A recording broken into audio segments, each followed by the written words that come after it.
Guys, this is Cool Trains in Montreal, and I'm here back with my little N-scale switching layout. Well, this is more like my test layout. And today I wanted to show off another switcher that I had in this little train. And you can actually make a little train on this little layout with this switcher because it's so small.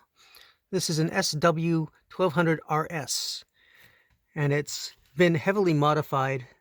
And it's not a 100% accurate model because it's started out as a switcher SW900 or SW1200 from Lifelike. And the person that I bought this from at, again, the old train show in the Baron Bing High School, the Sun Yu show, he did a lot of modification to this, putting on these new handrails and putting in the all-weather window there, so that it looked more like a standard CN SW1200 RS, and he painted the yellow stripe because I think at the time you probably couldn't get these in Canadian National. And I have another version of that locomotive, the standard out-of-the-box SW1200. And you will see that it looks nothing like this. It has a white stripe and it has much less detail than this, but still is a really nice locomotive. So what I'll do is I'll run this now. This is looks like an FMC boxcar with my CN. This is a Microtrains car. And again, this is a Prairie Shadow caboose, Point St. Charles caboose. These were built in-house by CN in the 70s. And the last of them were retired around 1985, I believe.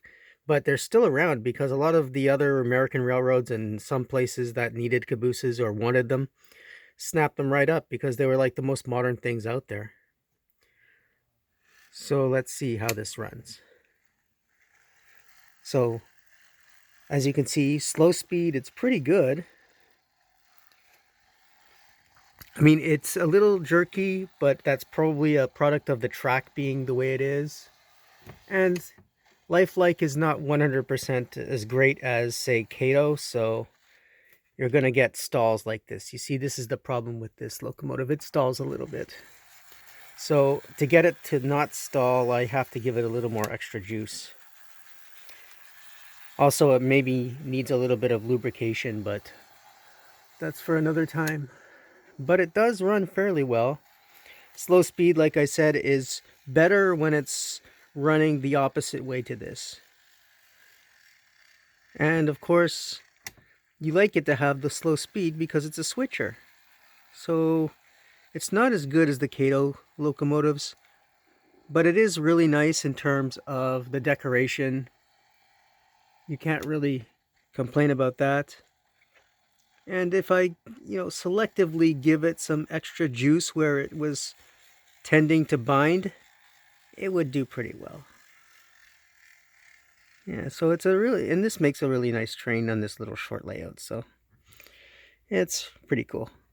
Okay, so, and also I want to show off, here's my match set of CN GP9 high hoods. Now, I really like the high hood locomotives.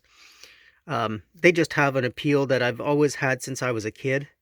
And these ones are a somewhat match set because here this one has no blister for the dynamic brakes, and then you see over here the dynamic brake hood is got this kind of a, you see it there, it's kind of a, what you call it, a hump. I don't want to get too close.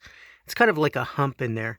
So that's the difference between these two units. They run pretty well, and they're almost again like a match set because they're both from Atlas. They have, this very similar, the same mechanism pretty much, just very similar shells.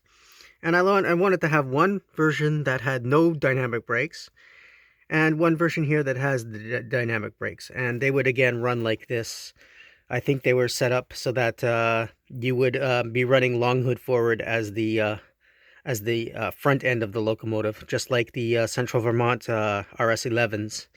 Locomotives that were first generation tend to have that long hood forward mentality, just kind of like steam locomotives from the 40s and 30s and whatever.